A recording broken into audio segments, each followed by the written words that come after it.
Am I the asshole for asking my partner stop telling me to lower your volume? Sometimes, when I get excited about a topic, I naturally start speaking louder than usual. Not shouting, just louder than normal conversation level. The thing is, I don't realize I'm doing it in the moment. When this happens, my partner will often interrupt me mid-sentence to ask me to lower my volume. I don't think they mean it in a rude way, and I understand that they probably just want the conversation to stay at a comfortable volume. That's fair. But every time it happens, I feel demoralized and a little self-conscious. I lose my enthusiasm and no longer feel like talking about the thing I was excited about. Even if they don't mean it harshly, it still feels dismissive and discouraging. I've tried to explain how it makes me feel, but they still keep interrupting me. Am I the asshole for wanting my BF to do more around the house even though he doesn't live with me? My boyfriend, 30 male, and I, 25 female, have been together 8 months.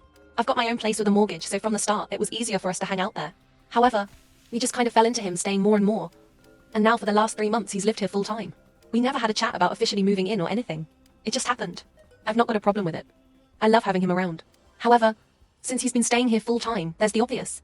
My bills have doubled, grocery shop is more. I'm doing more laundry than ever. I more or less pick up after him too. He never makes the bed, or vacuums or cleans the dishes. I work full time as a nurse, so when I finish night shift I often come home to the apartment looking like a bomb has hit it. I don't mind carrying most of the financial burden for now. I'm not ready for him to officially move in so can deal with paying the electricity, etc.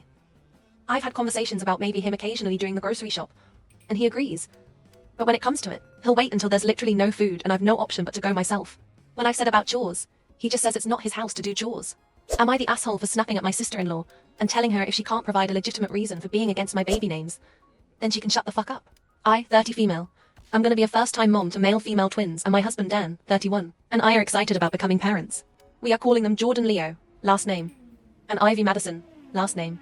We think the names are nice and perfectly normal and we love them. I am almost at the end, but for the past few months, Dan's sister Layla has been trying to convince us to pick different names.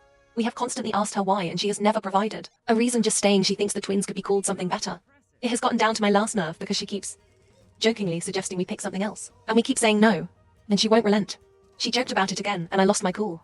It was months and months of build-up of her jokes, her nagging, her pleading, and even saying I'm due at being a crazy hormonal pregnant lady who isn't listening. So I have put up with a lot and reached my limit. I said that if she can't provide a legitimate reason for us changing the names, then she can shut the fuck up, as that's what they will he called, and I'm sick of her shit. Now I'm the bad guy from my mother-in-law for upsetting her as she was trying to help. But again, you can't tell me to choose different names and not give a reason why. Am I the asshole for blowing up at my sister, who is a special needs teacher, for repeatedly telling me how to parent my special needs child? I had a son, when I was younger, who turned out to have cerebral palsy as well as some developmental delays and needed some extra care. Back then I needed all the help I could get, so my family treated my son like a community project, which was greatly appreciated at the time. But lately it's been seeming like there are too many cooks in the kitchen. While my son grew up, my sister got a degree in special needs education and started teaching a special needs elementary class. Over the years, my sister has been increasingly giving my wife and I more and more unsolicited advice on how to parent my son, which is fine in theory, but instead of taking us to the side and giving us her professional opinion, she tends to actively disregard the way we want to teach my son in front of him, and in a condescending way. For example, when my son was being rude, I corrected him and sent him to his room. My sister stepped in and said, "Don't send him to his room. He doesn't know what he's doing." Another example is, lately we've been trying to promote independence in him, so when my son said he was thirsty, I said, "So go get yourself some water." My sister said, "Oh, I'll get it." So I respectfully responded to her saying, "Actually, can he get it himself? We are trying to teach him independence." She answered with, "No, he can't do it himself." Our son even protested and said he wanted to do it himself, but she sternly turned him down, only to get him his water for him. There have been a ton of these little moments that have built up for me and my wife over time, to the point where we sat her down and had to talk boundaries with her. But it all came to a head again last Christmas when we went to visit my family. The entire trip was filled with condescending corrections from my sister. The last straw is when my son had a meltdown and he marched into his room. I said I was going to go talk to him, but she stopped me and said, "No, don't. He needs to calm down, my wife," and I exploded at the same exact moment, telling her to stop telling us what to do and how to do it. She argued with us, saying that it's her job and we have repeatedly disrespected the fact that she has a degree in this. We told her that she doesn't know what it's like to be a parent and how being a teacher is completely different. My sister ended up marching to her room mid-argument and I ended up consoling my wife, who started frustratedly crying. Unfortunately, we had to leave for the airport right away, so we went up to apologize to my sister for yelling, but my sister was silent and didn't reciprocate. That was now 6 months ago. My only contact with my sister is through my mom, since my sister won't answer texts. My mom's opinion is that nothing needs to be talked about because time will heal all wounds. My wife and I think that would fester into resentment, which is upsetting to us because we are planning to have more kids soon and don't want this issue arising with them again. Am I the asshole for telling my neighbor she should check her husband and not me?